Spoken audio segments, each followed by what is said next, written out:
Hi, this is take 2. This is the second time I've made this video, just so you know. Okay, hopefully better than the first time. I'm just going to quickly go through some basics review of what we did in class for our 2-day lecture. There will be a couple things that are similar, and then there's going to be a couple things that are new that I've added in to hopefully make things a little bit more clear. So let's start us off by looking at this table again. We were talking about polynomial functions, and first of all, how to read off the end behavior. That means where is it going to start and end?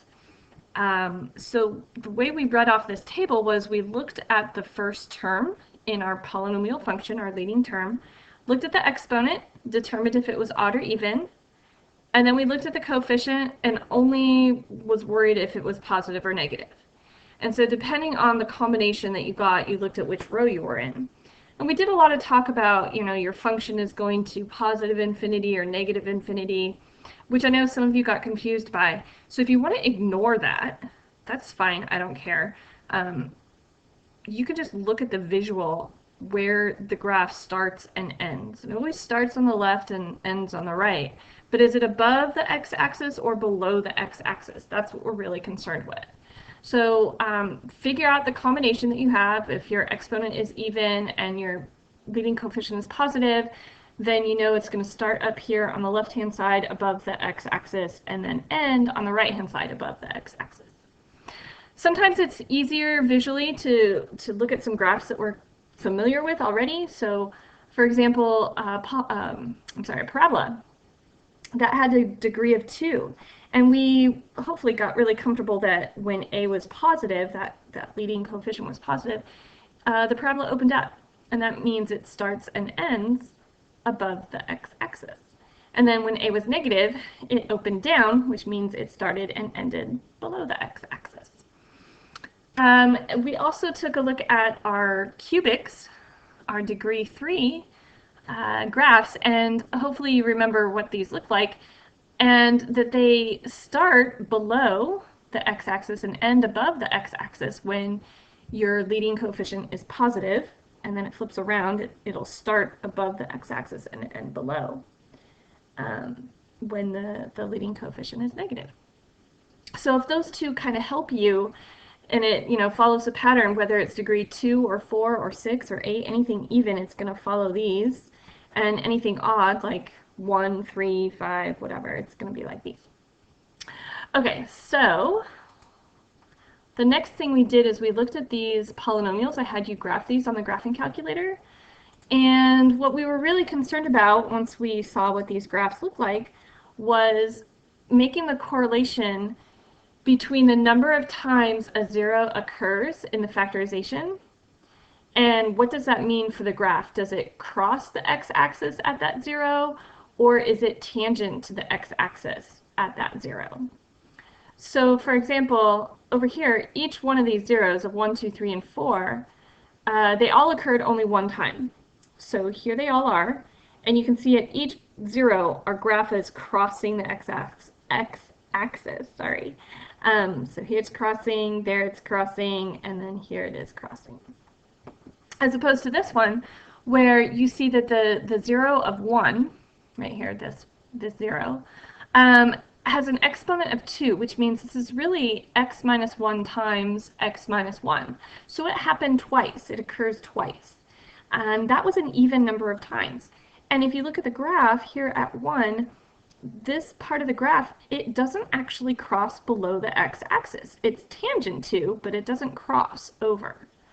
So remember, tangent means it intersects exactly once. And so that would be tangent right here. But then at 2, right there, for that 0, it had a 1. It only happened once. So it's going to cross. And then we're here at 3, which is the next 0, and it only happened once, so it crosses. I know this graph was a little confusing because it did look like it might be tangent because it's so flat, but do notice that when you're, at 1, it's crossing and it is going below, going below the x-axis to get to here, which is a local minimum, and then it turns around and starts coming back up and does cross at 2. So it was odd, it should cross. This is odd, it'll cross. This is even, so it happens 4 times. So it is tangent to the x-axis right there at 1. All right, so the next thing we did is we took this information, we made a generalization. And the generalization is that the graph will cross the x-axis at the 0 if the 0 occurs an odd number of times. Or you can think of it having an odd exponent when in factored form. And then the other generalization is that the graph is tangent to the x-axis at the 0 if the 0 occurs an even number of times, or has an even exponent when in factored form.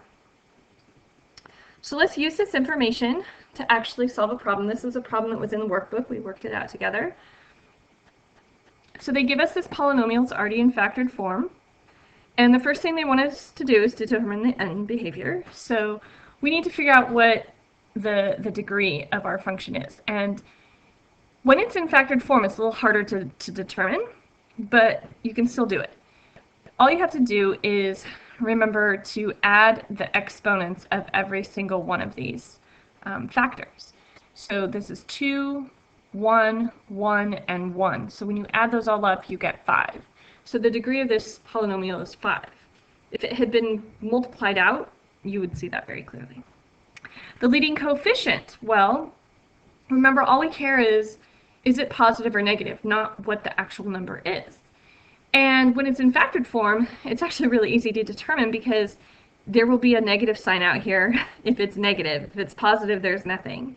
Because the very first thing is when you factor, you should factor out a negative, right? So it'll be out front. So in this case, the leading coefficient is positive. So if we take a look at what the function is going to do as x goes to positive infinity or negative infinity, either go back to that table or think about your odd positive combination there and realize that your function is going to have this end behavior. And visually, it's going to start down below. That means it's going to negative infinity as x goes to negative infinity, so this way. And it's going to end above. Okay, so now we're going to look at the zeros. So here's where we look at these zeros. What? Oh, I clicked on that thing, sorry. So the zeros are -2, -1, +2, and +3. How many times does each zero occur? Well, now we're going to go look at the exponents. So at -2, because the exponent here is even, it occurs twice. All the others only occur once. Okay? At which zeros does the graph cross the x-axis? So this is where we're having to look at if it occurs an even number of times, it's going to be tangent. If it occurs odd number of times, it's going to cross. So all the ones that occur once are going to cross, and all the ones that occur an even number of times, which is 2 here in this case, is going to be the -2. Okay, so now that we have all this information, we're going to graph. All right, so the first thing you do is, make your x and y axis. We don't need to label the y axis because we're not going to be concerned about it. Place your points at those zeros of -2. Oh, that's supposed to be at -1. Okay, well, let's ignore that, and we're going to put a point here at -1. I don't know why. I have something there, but we will get rid of that. Okay, so now we're going to graph. So it's going to be tangent at -2, and at -1, +2, and +3, it's going to cross once. Okay, so we're starting down below because this behavior right here tells me I'm going to start here. I have to be tangent at -2, so I come back down, but then I have to cross at -1, and go up, but I have to cross at 2, I have to cross at 3, so I have to go back up, and then I go this way. Wow, that's a very thick graph, isn't it? Maybe I should have used my thin pen. Whoa, okay. Yeah, anyway, okay, you get the idea. Get rid of all that. Okay, So clicking here, we can move on. Okay, so we went to the next thing, which was the rational zero theorem, which told us that we can figure out all the possible rational zeros that could potentially be factors or zeros when you go to factor it, if there are going to be rational zeros. So the way to do that is to take a look at the factors of a sub 0, which is the last term, and divide them by factors of a sub n, which is the first coefficient. So in this case, if we wanted to figure out all the possible rational zeros, take factors of 3 and factors of 2, and remember all the plus minuses, and then start doing combinations of them. So, for example, 1 divided by 1, or 1 divided by 3, or 2 divided by 1, or 2 divided by 3. So we end up getting all these different possibilities for our zeros. And then you just start using your synthetic division on all of these until you get one that works, and I will jump to the chase and tell you that 1/3 works. And when you go through and you do all this synthetic division, you end up getting your remainder of 0. So what that means is that this, in factored form, is going to be 3x squared minus 6. Well, it's not factored. Putting it back into the form with the variables. We are then going to factor that. But we also have to include this as a factor. So writing this as our equation again, we have the 3x squared minus 6, and then we have the x minus 1/3. This we can factor out a 3. And then, I know this looks like the difference in squares, even though that's not a perfect square. We're looking for zeros. Well, at root 2 and negative root 2, those are going to be zeros as well. So we can factor this as a difference of squares just using the square root of 2. So here are zeros. Okay, so now, let's summarize. What have we done? I know this looks like a really big, scary polynomial. It took me a while to create it. But I'm going to go through all the hard work for you. You don't have to think about how to factor that thing. The first thing you do is factor the polynomial, and that's what it looks like in factored form. Aren't you happy I did all that work for you? Okay, so then the second thing we're going to do is determine our zeros. So this would be at 1, at 3, and at negative 2. I put them in order from smallest to highest, or smallest to largest. Getting a little confused here. So it helps when I go to graph, so I know which one comes first, second, and third, and so on. Okay, third thing we're going to do is determine our end behavior. So our degree is 6. You could see that here as well, 3 plus 2 plus 1. And then the leading coefficient is positive. You can see there's no negative sign here or there. Okay, so our leading coefficient is positive. So that means that it's going to start up here above the x-axis, and it's going to end above the x-axis. Fourth, determine if the graph is tangent to or crosses the x-axis at your zeros, of course, right? So looking at these 3 zeros, noticing that at negative 2, the exponent is 1. At 1, it's 3, and at 3, it's 2. So following our rule that if it's odd, it's going to cross, and if it's even, it's going to be tangent. And I'm not talking about the actual numbers that are the zeros. I'm talking about the number of times it occurs in the factorization, so we're actually looking at the exponents. Okay, so fifth thing is we're going to graph. So let's place our zeros. This time I have it right. Excellent. And this time I will take the small blue pen. Okay, so we're starting above. Oh, actually, I should put my zeros first. Let me put my dots. 0, 0, 0. Okay, now I'll get the tiny blue pen. Okay, so we start up here, and at negative 2, it's going to cross. At 1, it's going to cross, but at 3, it's going to be tangent. So, keeping that in mind, crosses, crosses, but it has to be tangent. Okay, so there we have it.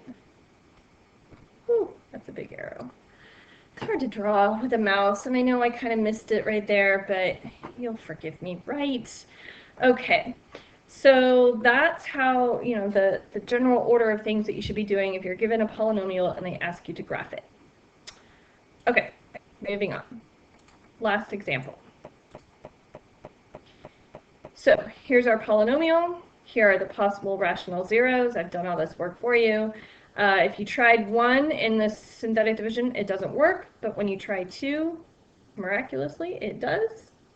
Okay, we're going to factor this whole thing completely. We know that this is going to be a 0, so that'll be x minus 2, but this, put it back with the variables, we get x squared plus x minus 6, factor it, combine these two together, we get x minus 2 quantity squared times x plus 3.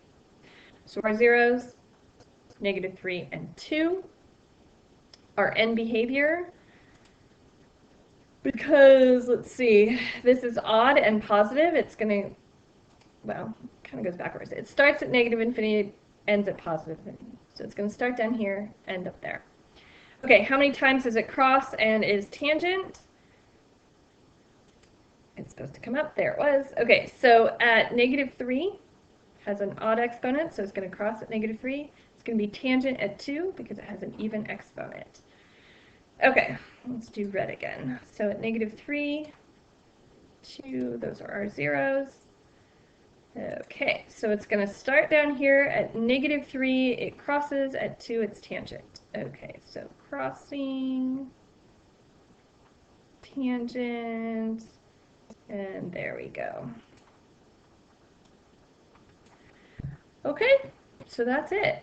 I hope that was helpful. I'm sorry for my rambling, and just know that it's early Saturday morning, and yeah.